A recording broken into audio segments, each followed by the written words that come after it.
Hello बच्चों, कैसे हो आप लोग।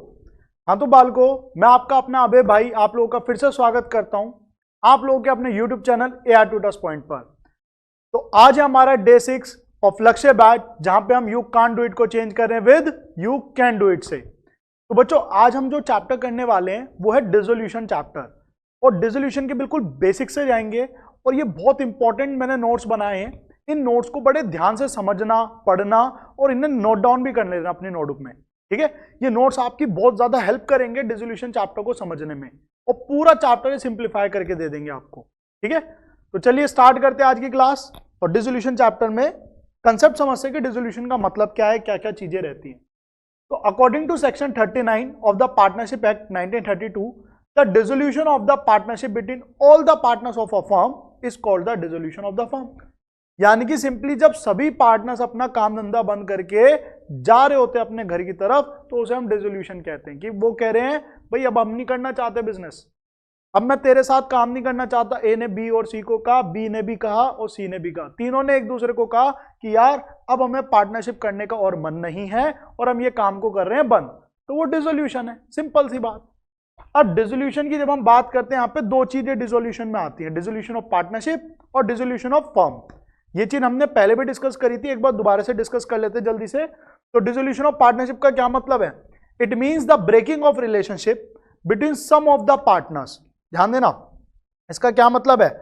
यहां पे लिखा है it means breaking of relationship between some of the partners, कुछ पार्टनर्स के बीच में। इससे क्या होता है, एग्जिस्टिंग रिलेशनशिप में चेंज आता है between the partners, but firm में continue its business as before. Firm अपना काम धंधा चला रही है, लेकिन यहां पे हुआ क्या कि जो एग्जिस्टिंग पार्टनर है उनके संबंध बदल गए, उनके रोल बदल गए। किसी पार्टनर का शेयर बढ़ गया, किसी पार्टनर का शेयर घट गया, 2 से 3 या 3 से 2 हो गए पार्टनर्स, तो ये डिसोल्यूशन ऑफ पार्टनरशिप है। लेकिन फर्म में पता है क्या होता है, फर्म में 2 के 3 या 3 का 1 नहीं रह रहा। यहां पे ऐसा कुछ नहीं है। यहां पे समझना, डिसोल्यूशन ऑफ फर्म का मतलब है इट मींस द ब्रेकिंग या फिर discontinuance of the relationship between all partners. सभी पार्टनर्स ने अब अपना रिलेशनशिप ही खत्म कर दिया। उन्होंने कहा अब हम नहीं कर रहे साथ बिजनेस, हम तो जा रहे हैं अपने अपने घर, हमें नहीं करना बिजनेस, उनकी इच्छा। इसके चलते क्या होता है, एंड हो जाती है टू द एग्जिस्टिंग फर्म। जो एग्जिस्टिंग फर्म है वो बंद हो जाएगी, खत्म हो जाएगी, उसकी एग्जिस्टेंस ही खत्म हो जाएगी। और no business is transacted after dissolution of firm. कोई बिजनेस अपना ट्रांजेक्शन में नहीं आएगा, कोई बिजनेस बचता नहीं है, खत्म हो जाता है, except activities related to closing of the firm. हाँ, जब आप बंद कर रहे हो उससे रिलेटेड एक्टिविटीज जो भी हैं वो आप अपना करोगे, वो चीजें देखोगे, बट फर्म टोटली बंद हो जाएगी। तो फर्क समझ में आया। पार्टनरशिप डिसोल्यूशन में क्या होता है, यहां पे अपना फर्म एग्जिस्ट करती है, फर्म कंटिन्यू करती है, बस उसके अंदर जो रोल्स हैं या जो पार्टनर्स है वो बदल जाते हैं। नंबर ऑफ पार्टनर्स कम ज्यादा हो सकते हैं, पार्टनर्स के नाम बदल सकते हैं, लेकिन डिसोल्यूशन ऑफ फर्म में फर्म ही बंद हो जाती है। तो ये एक बेसिक डिफरेंस था। अब हम आगे बात करें तो डिसोल्यूशन जब प्रोसेस की हम बात करते हैं तो यहां पे कुछ अकाउंट्स है जो हमें सीखने हैं। तो डिसोल्यूशन प्रोसेस में हमारे जो अकाउंट्स हमें सीखने हैं वो क्या है, realisation account, loan by partner, loan to partner account, partners capital and cash and bank account. तो मैक्सिमम ये 5 अकाउंट आ सकते हैं आपके बनाने के लिए, या इनसे रिलेटेड एंट्रीज आ सकती हैं। मोस्ट ऑफ द टाइम इस चैप्टर का एम्फसाइज रहता है हमेशा जर्नल एंट्रीज पर, बट कोई श्योरिटी नहीं है, आपका आ कुछ भी सकता है, तो हम सब कुछ अच्छे से सीखेंगे। तो स्टार्ट करते हैं अपने सबसे पहले अकाउंट से, जो कि रियलाइजेशन अकाउंट। और मैंने इनको जितना सिंप्लीफाई हो सकता है मैंने सिंप्लीफाई करने की कोशिश करी है, तो इन चीजों को ध्यान से सुनना समझना। ठीक है, चाहे तो आप अपने नोट्स फोन में निकाल सकते हो एक तरफ, और बाकी ये सामने तो मैंने लिख ही रखे हैं। तो देखना, रियलाइजेशन अकाउंट्स को मैं समझाने के लिए 4 हिस्सों में बांट रहा हूं, 4 स्टेप्स में बांट रहा हूं। Step 1, 2, 3 and 4। स्टेप 1 में सबसे पहला काम, अगर आप रियलाइजेशन अकाउंट बनाते हो तो सबसे पहला काम रहता है सभी एसेट्स को ट्रांसफर करना इंडिविजुअली। यानी कि क्या, डेटर हो गए, प्लांट मशीनरी हो गया, लैंड हो गया, बिल्डिंग हो गया, सबको ट्रांसफर करना है। अच्छा, जब मैं ट्रांसफर करूंगा ना एसेट्स को, तो मैं सारे एसेट्स नहीं करता, मैंने लिखा ऑल एसेट्स है, बट उसके अंदर कुछ एक्सेप्शंस हैं, कुछ एसेट्स ट्रांसफर नहीं होते। वो कौन से एसेट्स हैं जो ट्रांसफर नहीं होते, वो यहाँ पे लिखे हुए हैं। ये वाले एसेट्स यहाँ पे ट्रांसफर नहीं होंगे। कौन कौन से नहीं होंगे? कोई भी पार्टनर से रिलेटेड चीज ट्रांसफर नहीं होती। तो देखो, डेबिट बैलेंस ऑफ कैपिटल या करंट अकाउंट, एसेट साइड दिया हो सकता है, पार्टनर का कैपिटल या करंट का डेबिट बैलेंस दिया है, ट्रांसफर नहीं करना यहां पर। इसी तरह अगर हमने किसी पार्टनर को लोन दे रखा था, वो भी यहां पर ट्रांसफर नहीं होगा, उसका अलग से अकाउंट बनेगा। हमने लिखा है ना लोन टू पार्टनर, अलग से अकाउंट बनता है। उसके बाद कैश और बैंक की अमाउंट यहां ट्रांसफर नहीं होती। And at last fictitious asset या डेफर्ड रेवेन्यू एक्सपेंडिचर कहो या प्रॉफिट लॉस का डेबिट बैलेंस कहो, ये भी यहां पे ट्रांसफर नहीं होंगे। तो ये 4 चीजें जिनको हमें दिमाग में रखना है जो यहां पे ट्रांसफर नहीं होती। तो पहला स्टेप हो जाएगा हमारा खत्म। तो ट्रांसफर क्या होगा? बची हुई चीजें, डेटर्स होंगे, आपका लैंड होगा, बिल्डिंग होगा, सब कुछ होगा, बट ये चीजें नहीं होंगी। अच्छा याद रखना, डेटर्स के अंदर जो प्रोविजन फॉर डाउटफुल डेब्ट है वो इधर दिखाते हैं हम। अगर आपके क्वेश्चन ने डेटर्स दिए 1 लाख रुपए, प्रोविजन दिया 10,000 रुपए, तो नेट अमाउंट आई 90,000, तो यहां पे आपको डेटर्स 90,000 नहीं दिखाने, डेटर्स 1 लाख इधर दिखाओगे आप, प्रोविजन फॉर डाउटफुल डेब्ट को इधर दिखाओगे आप 10,000। ठीक है, सेपरेटली होता है। सेकंड स्टेप होता है आप सारी लायबिलिटीज को ट्रांसफर करोगे, और अगेन जब हम लायबिलिटीज ट्रांसफर करते हैं तो अगेन कुछ चीजें जो ट्रांसफर नहीं होती। अब वो 4 चीजें यहां पे भी हैं। यहां पे भी पहला पार्टनर रिलेटेड, मैंने बोला पार्टनर रिलेटेड चाहे एसेट साइड है चाहे लायबिलिटी साइड है, डजंट मैटर, पार्टनर रिलेटेड कुछ ट्रांसफर नहीं होता रियलाइजेशन में। तो मैंने कहा पार्टनर का कैपिटल करंट का क्रेडिट बैलेंस मत करो transfer. Loan by partner, again partner related चीज नहीं करी हमने ट्रांसफर। पार्टनर्स के ही तो होते हैं रिजर्व्स, तो रिजर्व्स ट्रांसफर नहीं होते other than reserves made against asset. अगर मैंने एसेट के रिगार्ड में कोई रिजर्व बनाया तो वो ट्रांसफर होगा। मतलब ये आईएफआर ट्रांसफर होगा, आईएफआर ट्रांसफर होगा। इसी तरह लेट से आपको क्वेश्चन ने कह दिया मशीन रिवैल्यूएशन रिजर्व, तो मशीन से रिलेटेड अगर कोई रिजर्व है, लैंड से रिलेटेड है, बिल्डिंग से रिलेटेड है, तो वो ट्रांसफर होगा। तो यहां पे याद रखना है other than reserve made against asset का मतलब क्लियर है। तो हम बेसिकली क्या कहेंगे, आईएफआर ट्रांसफर होगा, बाकी कोई रिजर्व नहीं होगा, डब्ल्यूसीआर या फिर आपका जनरल रिजर्व, ये सब ट्रांसफर नहीं होते। और क्या नहीं होता, प्रॉफिट लॉस अकाउंट का क्रेडिट बैलेंस ट्रांसफर नहीं होता। आई होप आपको पहला स्टेप और दूसरा स्टेप क्लियर है, सिंपल सी बात है। पहले स्टेप में एसेट ट्रांसफर, दूसरे स्टेप में लायबिलिटी ट्रांसफर। कौन से एसेट्स एंड कौन से लायबिलिटी ट्रांसफर नहीं होते उनकी चर्चा हमने कर ली। अब आते हैं हम अपने तीसरे स्टेप पे। तीसरा स्टेप क्या कह रहा है? तीसरा स्टेप कह रहा है भाई आप फर्म को बंद कर रहे हो, आप फर्म को क्या कर रहे हो, बंद कर रहे हो। तो आपने सारे एसेट्स ट्रांसफर कर दिए, उनकी वैल्यू कर दी 0, अब उन्हें एक एक करके बेचो। जब फर्म बंद कर रहे हो तो एसेट्स का क्या काम, फर्म के नाम पे जो जमीन है उस जमीन का क्या करो भैया, उसे बेचो, उस जमीन को बेच दो, उस बिल्डिंग को बेच दो, उस मशीन को बेच दो। क्यों? जब काम धंधा बंद तो उन्हें क्यों रखना है, अब तो उन सब चीजों को हम बेच देंगे। तो थर्ड स्टेप में हम रियलाइज करते हैं सभी एसेट्स को। थर्ड स्टेप में हम क्या कर रहे हैं, जितने भी हमारे एसेट्स हैं उन्हें हम बेचेंगे। और थर्ड स्टेप में हमें एक चीज का ध्यान रखना है, वो क्या है, हम केवल 2 ही अकाउंट यूज करेंगे, या तो हम बैंक या कैश अकाउंट का यूज करेंगे, या फिर हम पार्टनर का नाम यूज करेंगे। और पार्टनर का नाम कब यूज होगा, पार्टनर का नाम तब यूज होगा जब पार्टनर कोई एसेट लेके जा रहा है। कैश बैंक कब यूज होगा, जब वो एसेट हमने बेच दिया, और अगर कोई एसेट पार्टनर लेके जाता है तो पार्टनर का नाम। यानी कि तीसरे स्टेप में मैं गारंटी के साथ, मैं श्योरिटी के साथ कह सकता हूं इन 2 के अलावा कोई तीसरी चीज नहीं आएगी, या तो कैश बैंक वर्ड यूज होगा या पार्टनर का नाम यूज होगा। ठीक है, तो इन दोनों में हम क्या करते हैं, एसेट्स को रियलाइज करते हैं। चौथे स्टेप में जैसे हमने एसेट्स को रियलाइज करा, अब लायबिलिटीज की पेमेंट भी तो करो। तो चौथा स्टेप है payment of all liability. And again fourth step में या तो कैश बैंक आएगा या पार्टनर्स कैपिटल अकाउंट आएगा। ठीक है, हम यहां पे अगेन कोई लायबिलिटी का नाम नहीं लिखेंगे। भैया ऐसा क्यों कह रहे हो आप कि यहाँ पे लायबिलिटी का नाम नहीं आएगा, यहाँ पे एसेट का नाम नहीं आएगा, यहाँ पे कैश बैंक को पार्टनर कैपिटल आएगा? अरे बालक, आपने उसको खत्म कर दिया, आपने जैसी एसेट को यहां पे डाला, आपने एसेट की वैल्यू 0 कर दी, तो अब एसेट बचा नहीं है। फिजिकली वो एग्जिस्ट करता है, बट बुक्स में उसकी वैल्यू 0 हो चुकी है, बुक्स के अंदर वो एसेट अब एग्जिस्ट ही नहीं करता। ठीक है, तो इसलिए सिमिलरली कोई लायबिलिटी अब एग्जिस्ट ही नहीं करती बुक्स के अंदर, जैसी मैंने पहले 2 स्टेप करे, ना तो एसेट एग्जिस्ट करता है ना ही liability. All we have to do is realise all the assets and pay all our liabilities. हमें सभी एसेट्स को रियलाइज करना है, लायबिलिटीज को पे बैक करना है, तो बस ये काम बचता है हमारा। ठीक है, तो आगे बढ़ते हैं। ये सब काम करते ही हमारा लास्ट में क्या आ जाएगा, जो भी प्रॉफिट लॉस है, तो प्रॉफिट है या लॉस है डिपेंडिंग, हम पार्टनर्स कैपिटल में ट्रांसफर कर देंगे, बैलेंसिंग फिगर निकल। तो ये हमारे टोटल 4 स्टेप्स थे। ठीक है, ये 4 स्टेप करते हमारा रियलाइजेशन बन जाता है। आगे आते हैं हम अब यहां पर रियलाइजेशन अकाउंट बनाते हुए हमें बहुत सारी ये जरूरी बातें जिनका ध्यान रखना है। मैंने कहा ना, मैंने पूरा चैप्टर बड़ा निचोड़ के कि कौन कौन सी चीज कौन कौन से पॉइंट में बच्चा अटकता है वो सब एक जगह लाके रख दिया है। तो इन जरूरी बातों पे बड़ा ध्यान से समझना, एक एक पॉइंट को ध्यान से समझना, बहुत काम आएंगे आपको इस चैप्टर में। तो पहला, if there is any unrecorded asset, अगर कोई अनरिकॉर्डेड एसेट है यानी कि जो हमारी बुक्स में नहीं था, तो उसे हम कंसिडर करेंगे, उसे रियलाइज कर देंगे। किस पर? जो भी उसकी वैल्यू दे रखी है। क्वेश्चन ने कहा एक अनरिकॉर्डेड एसेट है 1 लाख रुपए का, वो रियलाइज हुआ 80,000 में। अरे अनरिकॉर्डेड 1 लाख का छोड़ो, रियलाइज कितने में हुआ? यहां पे देखो ना, हमने क्या करा है, रियलाइज कर रहे हैं सेट्स। हमें क्या चाहिए, कितने पे वो रियलाइज हो रहे हैं, कितने पैसे मिल रहे हैं, मुझे उससे मतलब है। यहां पे मैं प्रॉफिट लॉस को कंसीडर नहीं करता। मैंने कहा मैंने एसेट कितने में बेचा, क्वेश्चन कह रहा 10 लाख का एसेट 12 में बेचा, मुझे 12 लाख रुपए से मतलब एसेट रियलाइज लिखा है, एसेट का प्रॉफिट नहीं लिखा। क्या लिखा है? Asset realise. तो कितने में बेचा? 12 लाख, 12 लाख लिखो। इसी प्रकार से अनरिकॉर्डेड एसेट की जब बात हो रही है, भले वो 1 लाख का एसेट हो, 80,000 में रियलाइज हुआ ना, तो यहां पे मैं लिखूंगा बाय बैंक ब्रैकेट में अनरिकॉर्डेड एसेट और लिख दूंगा 80,000 रुपीज। मैं अनरिकॉर्डेड एसेट का नाम यूज नहीं करूंगा। तीसरे चौथे स्टेप में याद है ना, या तो कैश बैंक वर्ड आएगा या पार्टनर का नाम आएगा, डिपेंडिंग कि वो एसेट हम बाहर वालों को बेच रहे हैं या पार्टनर लेके जा रहा है। तो देखो वही लिखा कि अगर कोई अनरिकॉर्डेड एसेट है then we have to consider their realised value, कि वो कितने पे रियलाइज हो रहा है, उससे मतलब है हमें।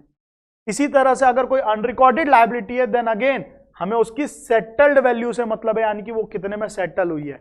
उसकी एक्चुअल वैल्यू क्या आती क्या नहीं, डजंट मैटर, सेटल कितने में वो बताओ भाई। 15,000 की लायबिलिटी थी, 5,000 में निमट गई, 10,000 में निमट गई, उससे मतलब है मुझे कि 10,000 मैंने पे करा है। अच्छा 15 की लायबिलिटी में 20 गए हैं, 20,000 रुपए पे करने पड़ गए, 20,000 रुपए से मतलब है मुझे फिर मतलब नहीं है कि 15 की, उसे इग्नोर कर दो, वो वाली अमाउंट इररेलेवेंट है हमारे लिए। आगे बढ़े, हमें रियलाइज्ड एंड सेटल्ड वैल्यू से मतलब है सिर्फ। आगे बढ़ते हैं, तीसरे पॉइंट पे आते हैं। If any liability is settled bye transferring any asset. अच्छा मैंने एनी लायबिलिटी एनी एसेट लिखा है, यानी कि अगर मैं एक अनरिकॉर्डेड लायबिलिटी को एक रिकॉर्डेड एसेट से सेटल कर रहा हूं तब भी ये होगा, या मैं रिकॉर्डेड कर रहा हूं, कुछ भी कर रहा हूं मैं, कोई भी एसेट है, कोई भी लायबिलिटी है, तो अगर कोई भी लायबिलिटी सेटल हो रही है कोई भी एसेट से, तो उसकी कोई एंट्री नहीं आएगी, ना तो जर्नल एंट्री, ना रियलाइजेशन, पार्टनर कैपिटल, कहीं नहीं आएगा। याद रखना हमें, कोई भी एसेट कोई भी लायबिलिटी को सेटल करने के लिए यूज हो रहा है तो उसकी कोई एंट्री नहीं आएगी। अच्छा कौन सी लायबिलिटी, यहां पे ध्यान रखना, यहां पे लायबिलिटी की जब मैं बात कर रहा हूं we are talking about outsiders liability, not liability towards our partners. Partners के प्रति लायबिलिटी की बात नहीं कर रहे हम आउटसाइडर्स के प्रति की लायबिलिटी की बात कर रहे हैं। क्लियर है?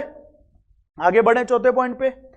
If realised value of tangible asset is not mentioned, मतलब क्वेश्चन ने आपको एसेट में दे रखा है लैंड, यहां पर हमने ट्रांसफर कर दिया, उसकी वैल्यू दे रखी है 1 लाख रुपए, और क्वेश्चन ने बताया नहीं कि लैंड कितने पे रियलाइज हुआ है। तो अगर क्वेश्चन ऐसा कर दे, अगर क्वेश्चन टेंजिबल एसेट की रियलाइज वैल्यू ना बताए, तो हम एज्यूम करते हैं और उसे रियलाइज करते हैं एट इट्स बुक वैल्यू।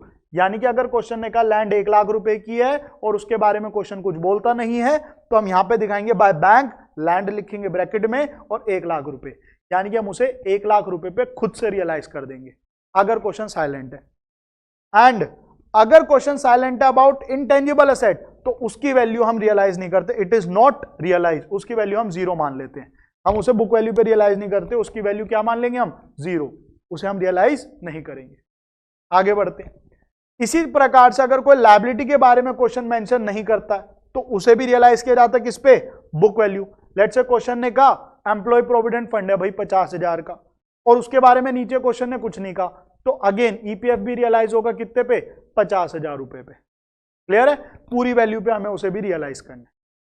तो ये हमारे पॉइंट से बेहद जरूरी पॉइंट्स है, ये 6 के 6 पॉइंट्स, आपको एक एक पॉइंट अच्छे से समझ आना चाहिए।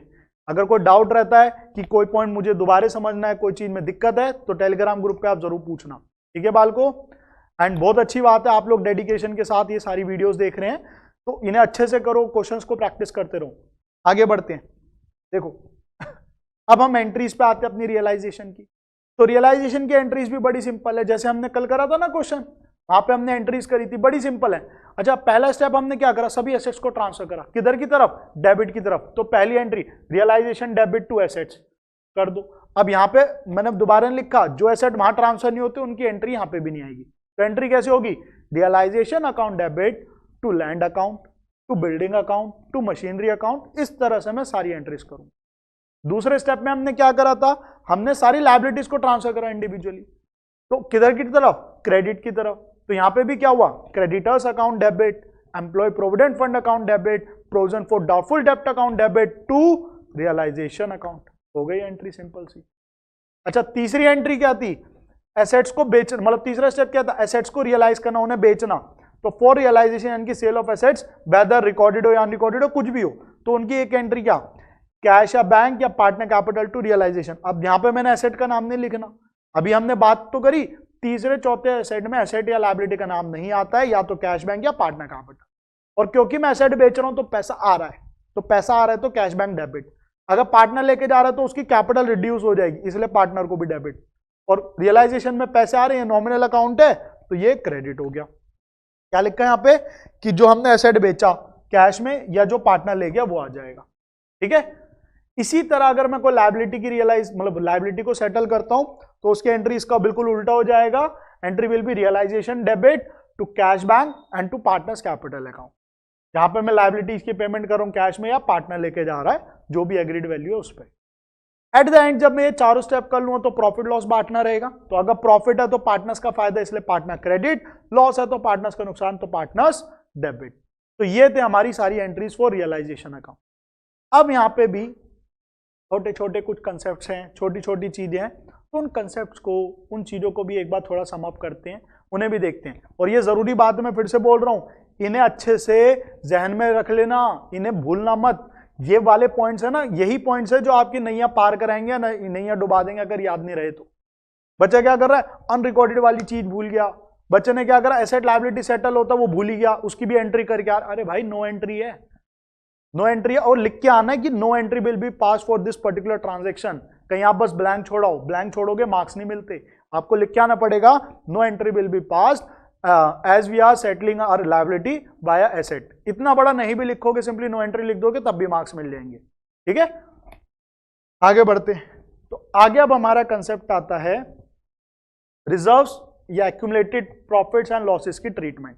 तो देखो ये लगभग सिमिलर सी है, एग्जैक्टली सेम नहीं है बट थोड़ी सी सेम है, जो हमने एडमिशन रिटायरमेंट में पढ़ा या डेथ में पढ़ा। मैंने आपको पहले भी कहा था एडमिशन रिटायरमेंट डेथ के कंसेप्ट पूरे ही सेम है, उनमें ज्यादा कुछ अलग नहीं था। वहां पे बस गुडविल वगैरह की एंट्रीज अलग थी, पर डिसोल्यूशन में आप क्योंकि फर्म बंद कर रहे हो तो यहाँ पे थोड़े डिफरेंसेस आ जाते हैं। अब यहाँ पे हमने देखो जैसे रिजर्व बांटते थे हम एडमिशन रिटायरमेंट में, यहाँ पे भी बांटा। हमने कहा रिजर्व को बांटो, रिजर्व का हो, जनरल रिजर्व का हो, रिजर्व फंड का हो, एक ही बात है। WCR को भी बांटा, प्रॉफिट लॉस के प्रॉफिट को भी बांटा, कंटिजेंसी रिजर्व को भी बांटा पार्टनर के कैपिटल या करंट अकाउंट में। यहाँ पे एक चीज मिसिंग है, आपको याद हो, IFR। क्यों? क्योंकि एसेट्स रिलेटेड रिजर्व्स हमारे ट्रांसफर होते हैं, लिखा था ना, other than reserve made against asset, वो वाले एसेट, वो वाले रिजर्व ट्रांसफर होते हैं, तो IFR हमारा ट्रांसफर होगा। तो IFR जब आ गया अब वो थोड़ी बांटोगे, मतलब आप ट्रांसफर भी करो बांट रहे हो, ऐसे थोड़ी होता है। तो IFR क्योंकि आप ऑलरेडी लिख चुके हो तो अब वो नहीं बटेगा। आगे बढ़ते हैं, आगे पीछे क्लियर, ठीक है। इसी तरह से हमारे कुछ नुकसान है, कुछ फिक्टिशियस सेट है, वो भी बढ़ जाएंगे। तो partners capital current to PNL debit, advertisement suspense debit, credit sorry, to PNL का debit balance and to advertisement suspense. ठीक है, तो इन दोनों को हमने डिस्ट्रीब्यूट कर दिया अमंग पार्टनर्स। अब क्योंकि लॉस को बांट रहे हैं तो कैपिटल क्या हो जाएगी, रिड्यूस हो जाएगी, तो इसलिए हमने कैपिटल को क्या कर दिया, डेबिट कर दिया। क्लियर है। अब WCR से रिलेटेड हमें अच्छे से कंसेप्ट समझना है। जैसे वहां पे भी हमारा WCR का कंसेप्ट था, वहां तो IFR का भी था, बट IFR का यहाँ पे कुछ भी नहीं है, बस ट्रांसफर हो जाएगा, दैट्स इट, और कुछ नहीं होगा। ठीक है। WCR से रिलेटेड क्या कंसेप्ट है उसे देखना। तो देखो भाई, अगर मेरा कुछ क्लेम है नहीं है, उससे रिलेटेड जानकारी है, तो पहली सिचुएशन, अगर कोई क्लेम एग्जिस्ट नहीं करता या कोई जानकारी ही नहीं दी तो हम क्या करेंगे, सिंपली हमें अपना फंड को पार्टनर्स में बांटना है। वो चीज हमने पीछे भी लिखी, देखो WCR to partners capital, same entry हमने यहां लिख दी, WCR टू पार्टनर्स कैपिटल। हमने फंड उठाया, पार्टनर्स में बांटा, जयराम जी की, भैया हो गया हमारा काम। आगे देखो, अगर क्लेम आ जाए, अगर क्लेम आ जाए हमारा, तो क्या करेंगे, और जो क्लेम आए अगर वो कम है या बराबर है तो उस पर्टिकुलर सिचुएशन में क्या करेंगे, ध्यान देना। तो भाई मैंने कहा लेट से मेरा रिजर्व है 1,00,000 रुपए का और मेरा क्लेम आया 70,000 रुपए का, तो अब मैं क्या करूं। तो देखो WCR मैंने कहा अमाउंट ऑफ रिजर्व 1,00,000 रुपए, 1,00,000 रुपए टू रियलाइजेशन 70,000 रुपए और टू पार्टनर्स कैपिटल 30,000। यानी कि जितना मेरा क्लेम आएगा ना, जितना मेरा क्लेम आएगा मैं उतना रिजर्व उठाऊंगा और रियलाइजेशन में लेके चला जाऊंगा। भैया आपने तो कहा था WCR रियलाइजेशन में नहीं आता। हाँ नहीं आता, कब तक नहीं आता, जब तक क्लेम ना हो। अब जैसे यहां क्लेम नहीं था तो मैंने WCR रियलाइजेशन में लिखा, कहीं नहीं लिखा, लेकिन यहां पे मेरा क्लेम आया है, तो क्लेम आया तो मैंने क्या करा, जितना क्लेम है ना मैंने उतना रिजर्व उठाया और रियलाइजेशन में लेके चला गया और बचे हुए रिजर्व को मैंने बांट दिया। भैया अगर पूरा रिजर्व और क्लेम बराबर होता तो मैं पूरा रियलाइजेशन ले जाता और पार्टनर्स में कुछ नहीं बांटता। अच्छा यहां पे ध्यान रखना, एक सेकंड एंट्री भी आएगी, यहां पे आप क्लेम को पे भी तो करोगे, तो वो एंट्री क्या आएगी, क्योंकि पेमेंट करें, रियलाइजेशन टू बैंक। भैया आपने क्लेम टू बैंक क्यों नहीं लिखा, अरे बालक अभी तो बताया मैंने, क्या बताया कि हमारे तीसरे चौथे स्टेप में कैश बैंक आता है या पार्टनर का नाम। अब मैं लायबिलिटी पे कर रहा हूं तो सिंपली पैसा जा रहा है, realisation debit, realisation to bank आएगा, क्लेम नहीं आएगा, याद रखना, ठीक है। तो हमने बस क्या करा, और यहां पे एंट्री में कितने 70,000 से एंट्री आ जाएगी, सिंपल सा केस। भैया अगर क्लेम ज्यादा हो गया, भाई क्या करे, क्लेम ज्यादा हो गया तो क्या दिक्कत है, WCR टू रियलाइजेशन, लेट से 1,00,000 का रिजर्व, 1,20,000 का क्लेम। अब मेरा क्लेम ज्यादा है तो मैं रिजर्व थोड़ी ज्यादा ले आऊंगा, रिजर्व तो 1,00,000 ही रहेगा, तो मैंने कहा 1,00,000 का 1,00,000 रिजर्व क्या करो, ट्रांसफर कर दो, 1,00,000 का 1,00,000 का रिजर्व पूरा ट्रांसफर कर दो, और जब पेमेंट की बारी आएगी तो पूरे 1.5 लाख, हम 1.2 लाख, सॉरी जो एग्जांपल लिया था, पूरे हम 1.2 लाख की पेमेंट कर देंगे रियलाइजेशन टू बैंक। क्लियर है। तो ये था हमारा पूरा WCR का कंसेप्ट, तो बेहद इंपॉर्टेंट कंसेप्ट है ये हमें बहुत अच्छे से समझना है, ठीक है, ये पॉइंट्स आते हैं। अच्छा एक चीज और, हमारे IFR की कोई पेमेंट नहीं होती, एसेट रिलेटेड रिजर्व्स की कोई पेमेंट नहीं होती है, इस बात का भी आप लोगों को ध्यान रखना है। ये लिख ही लेते हैं यहां जरूरी बातों में, गई हमारी ये तो नहीं। तो एक पॉइंट और ऐड कर रहा हूं मैं यहां पे, assets related reserves are not settled. इसका मतलब क्या है, दोबारा समझना, ये भी एक जरूरी बात है।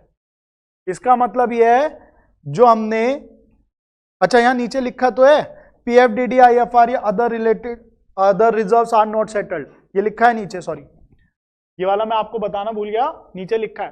तो देखो जो भी हमारे प्रोविजन फॉर डाउटफुल डेब्ट है, IFR या कोई और एसेट रिलेटेड रिजर्व्स हैं, उनको हम सेटल नहीं करते। यानी कि IFR यहां ट्रांसफर तो होता है लेकिन उसको रियलाइज नहीं किया जाता इधर की साइड, ठीक है। IFR यहां ट्रांसफर तो होगा बट उसको यहां पे रियलाइज नहीं किया जाएगा, तो इस चीज का और ध्यान रखना हमें, ठीक है। आगे बढ़ते हम अपने अगले कंसेप्ट पर, जो कि हमारा डिसोल्यूशन एक्सपेंस या रियलाइजेशन एक्सपेंस जिसे हम कहते हैं, उसकी अकाउंटिंग ट्रीटमेंट। देखो सिंपल सी बात है, आप फर्म को बंद कर रहे हो, अब फर्म बंद कर रहे हो, यहां पे ना बहुत सारी एक्टिविटीज रहती हैं, यहाँ पे आपको एसेट बेचना है, लायबिलिटीज जो उधार मतलब बाहर आ रखे उन्हें पेमेंट करनी है, और भी कई सारे काम है, कई सारी लीगल फॉर्मेलिटीज हैं, तो ये इतना सारा कुछ काम होता है। तो यहाँ पे क्या है ना, एक बंदा आ सकता है, यानी कि एक पार्टनर आ सकता है, वो कह सकता है भाई मैं करा देता हूँ, ये जो फर्म बंद हो रही है, जो सारी चीजें हो रही हैं एक्टिविटीज, तुम लोग टेंशन मत लो, तुम लोग घर जाओ, ये सारा काम मैं कर लूंगा। अब वो फ्री में थोड़ी करेगा, उसने जिम्मेदारी ली, क्यों कह रहा है वो मैं कर देता हूं, मैं कर देता हूं, वो इसलिए कह रहा है कि बदले में मुझे थोड़ा सा पैसा दे देना, थोड़ा कमीशन दे देना, कुछ भी मेरे को रेम्युनरेशन दे देना कि ये पर्टिकुलर काम को मैं कैरी आउट कर रहा हूं। तो वो होता है रियलाइजेशन एक्सपेंस का पार्ट।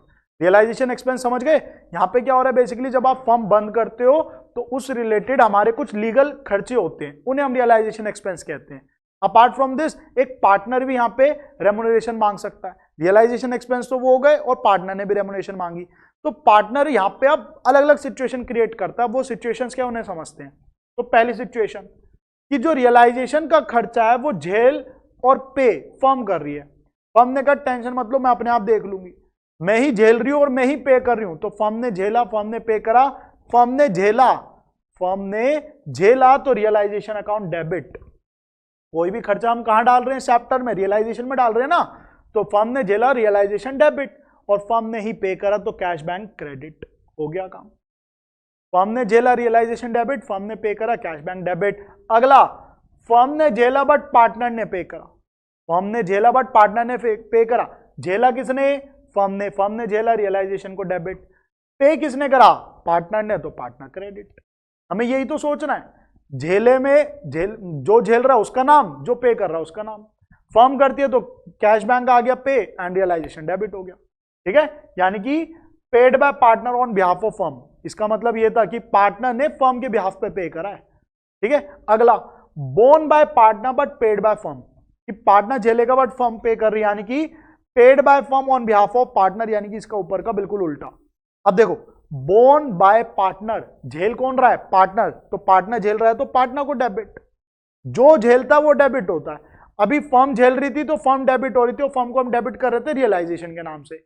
अब पार्टनर झेल रहा है तो पार्टनर हो गया डेबिट। अच्छा, पे कौन कर रहा है? फर्म, तो कैश बैंक क्रेडिट। जो पे करता है वो क्रेडिट हो जाता है, जैसे यहां पार्टनर हो गया था क्रेडिट। सिंपल सी बात। अब पार्टनर ने ही झेला, bone and paid by partner, partner ने ही झेला, पार्टनर ने ही पे करा। तो भाई पार्टनर है ना, फर्म पार्टनर की बुक्स थोड़ी बना रही है, फर्म तो अपनी बुक्स बना रही है। हम बात किसकी कर रहे हैं? फर्म की, हम पार्टनर की नहीं कर रहे। तो वो इंडिविजुअल वो अपने आप देखेगा, भाई तू झेल रहा है, तू पे कर रहा है, मेरा क्या मतलब? मेरे को मतलब नहीं है, वो तो तेरा पर्सनल खर्चा है। पर्सनल खर्चों को हम अपनी फर्म की बुक्स में थोड़ी रिकॉर्ड करेंगे। तो यहां पे आपका आएगा नो एंट्री। एंड अगेन मैं फिर से बता देता हूं, नो एंट्री लिख के आना है। कहीं नो एंट्री तुम बस खाली छोड़ा हो, मार्क्स नहीं मिलेंगे। फिर नो एंट्री लिख के आना पड़ेगा कि no entry will be passed. अगर मार्क्स चाहिए तो एक नंबर 0 हो जाएगा तुम्हारा। अगर तुम ये सोच के कि भाई एंट्री नहीं आ रही, ब्लैंक छोड़ देते हैं, लिख के आनी पड़ेगी आपको एंट्री। ठीक है, वो लिख के आना पड़ेगा आपको नो एंट्री। अच्छा, यहां पे एक डिस्क्लेमर भी है, सीबीएसई गाइडलाइन ने दे रखा है, if a partner has bone and और पेड, पार्टनर अगर झेल रहा है, पे कर रहा है, ऐसा कुछ भी है रियलाइजेशन एक्सपेंस, तो ये हमें मेंशन्ड होगा क्वेश्चन में। और अगर क्वेश्चन ऐसी कोई मेंशन नहीं करता है तो हम एज्यूम करेंगे, सिंपल सी बात, कि इसे पे और बोन दोनों ही कौन कर रही है? फर्म कर रही है। या तो भाई सीधी सी बात है, क्वेश्चन या तो बता दे, और नहीं बता रहा तो आपको ज्यादा टेंशन नहीं लेनी, फर्म का मान लेना कि फर्म ही झेल रही है, फर्म ही पे कर रही है, सीधी सी बात। ठीक है, तो कौन बोन कर रहा है, कौन पे कर रहा है, कंफ्यूजन नहीं होनी चाहिए। क्वेश्चन अगर बता रहा है तब तो कंफ्यूजन है ही नहीं, क्वेश्चन नहीं बता रहा है तब भी कंफ्यूजन नहीं है, क्योंकि हमें पता कौन झेलेगा, कौन पे करेगा। फर्म ही झेलेगी और फर्म ही पे करेगी, हमें कोई टेंशन ना है। बढ़े आगे, समझ आया यहां तक का कंसेप्ट? आगे बढ़ते हैं, अपने अगले पार्ट पे आते हैं, और यहां पे आता है हमारा ट्रीटमेंट ऑफ पार्टनर्स लोन। अब ये क्या कंसेप्ट है भाई? हमने देखा ना शुरुआत में, कहां गए, ये रहा, हमने रियलाइजेशन अकाउंट तो देख लिया, हमने लोन बाय पार्टनर देखना है अब, और फिर लोन टू पार्टनर देखेंगे। तो देखते हैं जल्दी से। तो ये रहा हमारा पार्ट। तो देखो भाई, ट्रीटमेंट ऑफ पार्टनर्स लोन, कि अगर पार्टनर ने हमें लोन दे रखा था, यानी कि फर्म को लोन दे रखा था, तो उसकी क्या ट्रीटमेंट होगी? तो उसकी ट्रीटमेंट होगी, अगर पेमेंट हो गई नगद में, कैश में, तो सीधी सी payment, loan by partner to cash bank. Loan था 1 लाख रुपए का, पेमेंट हो गई 1 लाख, काम खत्म हो गया, दैट्स इट। 1 लाख की पेमेंट हो गई, खत्म करो। 1 लाख का था लोन, फर्म ने कहा मैं 80,000 रुपए पे कर रही हूं, तो 20,000 का रियलाइजेशन में फायदा है, रियलाइजेशन हो गया क्रेडिट। अगर ये मैच कर जाता बढ़िया था, नहीं करा तो रियलाइजेशन में डाल दो जो बैलेंस है। तो एंट्री क्या है? Loan by partner 1 lakh, cash bank में 80, रियलाइजेशन में 20।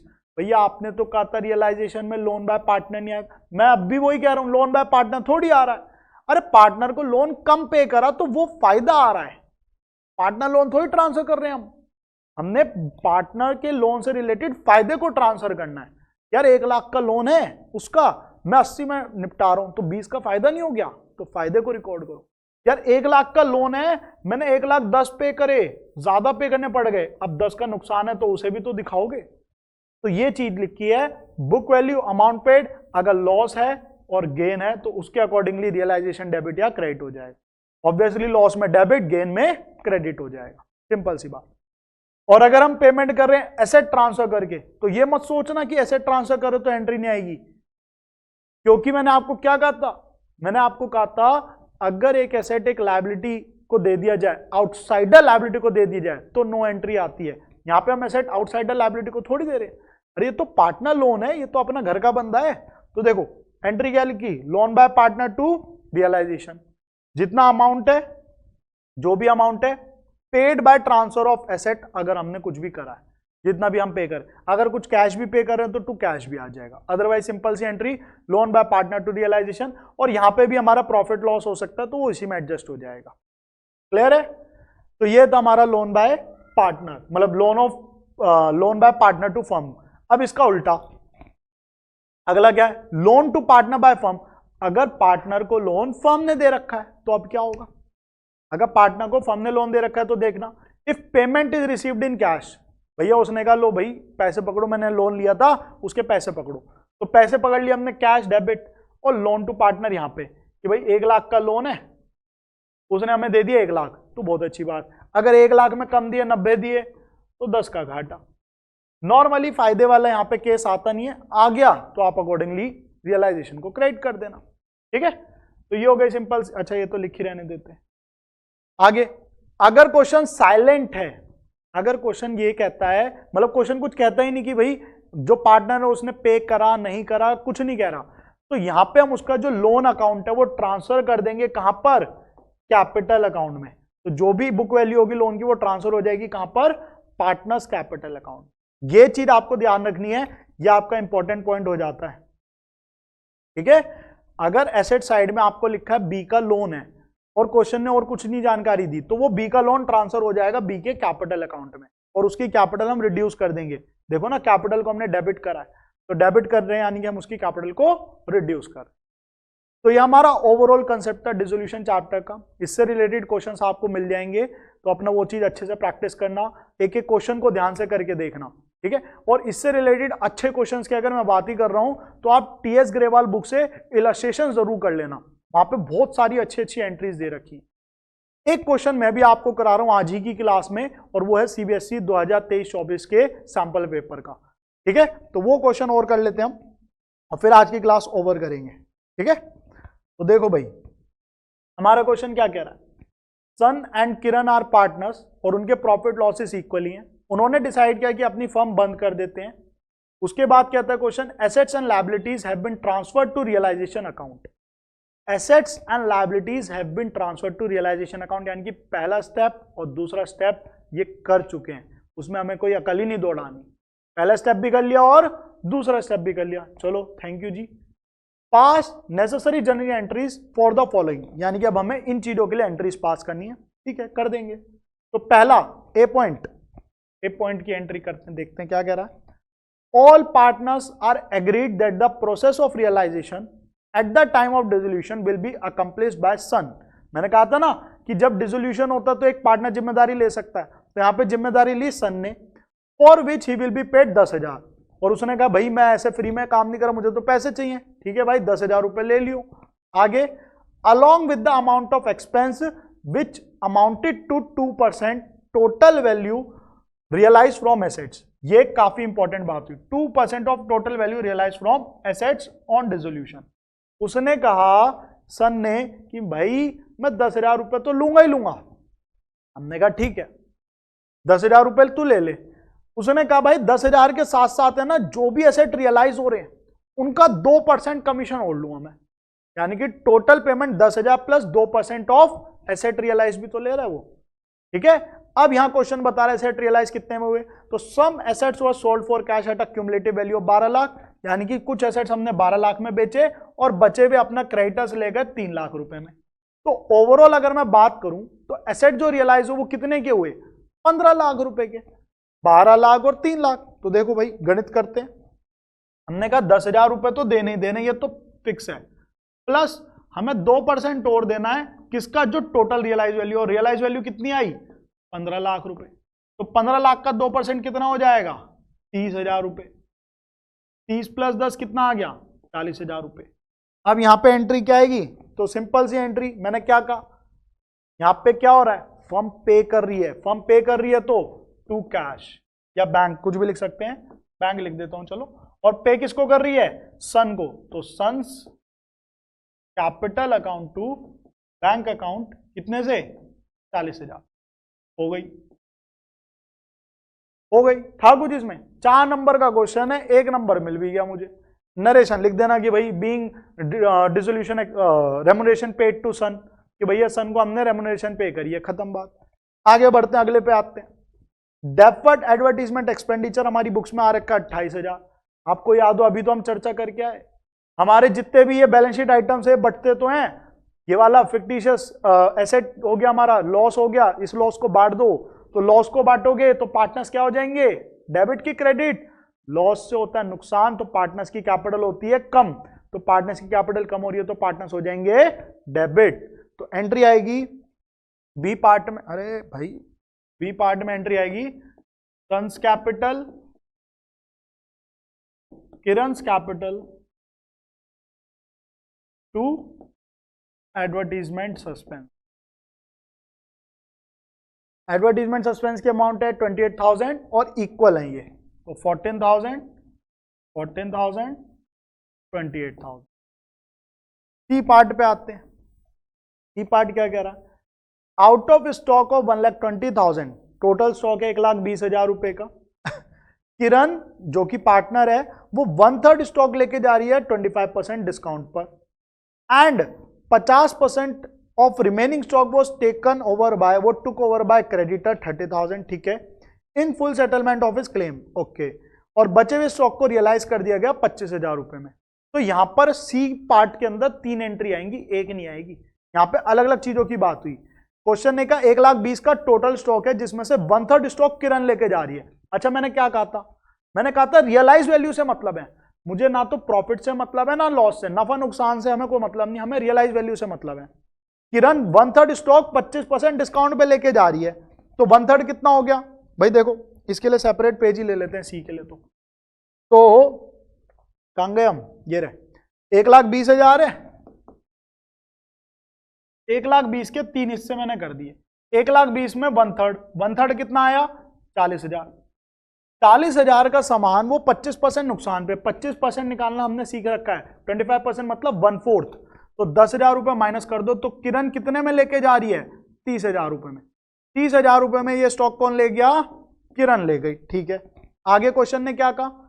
क्रेडिटर 30,000 का स्टॉक लेके जा रहे हैं full settlement of his claim में, ठीक है भाई।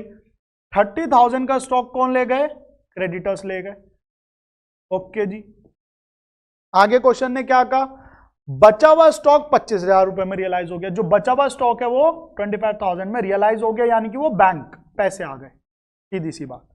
अब देखो मुझे यहां पे मतलब नहीं है कि स्टॉक की वैल्यू क्या थी, मैं क्या करूंगा जान के? क्वेश्चन ने मुझे कहा कि ये इतने में रियलाइज, ये इतने में रियलाइज, ये इतने में रियलाइज, मुझे रियलाइज वैल्यू ही तो चाहिए।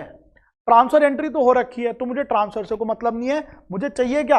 Realise value. और वो क्वेश्चन ने मुझे परोस के दे दी कि लो भाई ये रियलाइज वैल्यू, ये क्रेडिटर की अमाउंट, ये किरण की अमाउंट, ये बैंक की अमाउंट। मैंने कहा बहुत ही अच्छी बात है, क्वेश्चन तो मेरे लिए मेहरबान है।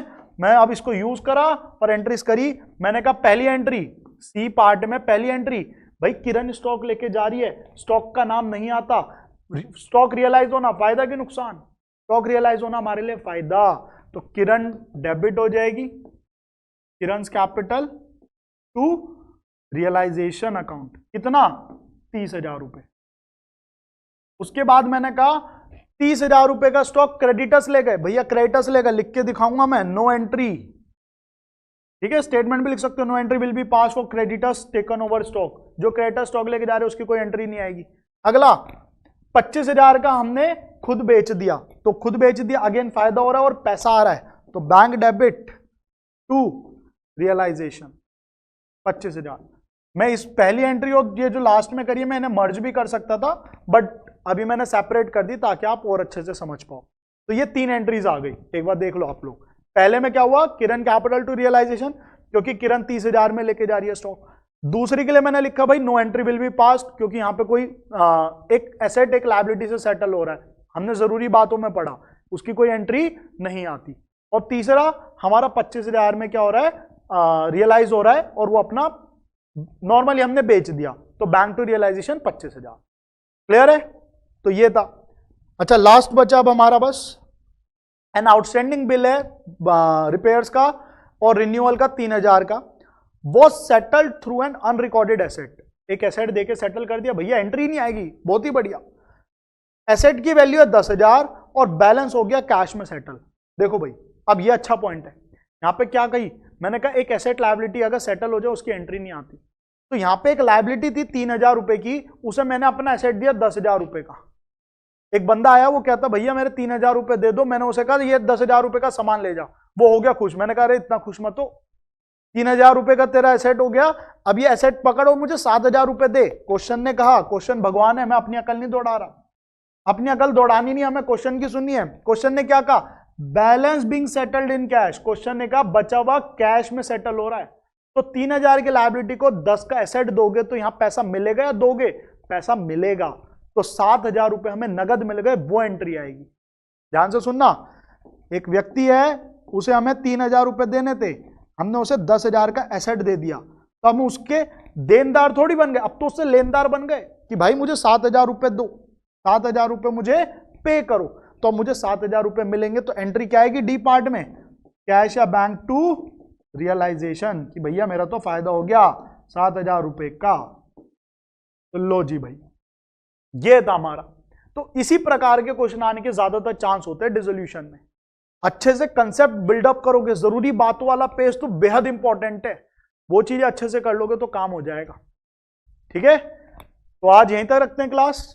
डिसोल्यूशन चैप्टर हमारा जल्दी भी हो गई आज क्लास, एंड बचे हुए टाइम में अपने जो क्वेश्चंस हैं, जो चीजें, उन्हें अच्छे से प्रैक्टिस करो, अपनी बुक से भी रेफर कर सकते हो, बाकी जो मैं क्वेश्चंस दे रहा हूं उन्हें तो करना ही करना है। ठीक है बच्चों, तो मिलते हैं आपसे बाल को नेक्स्ट क्लास में। बाय बाय, जय हिंद।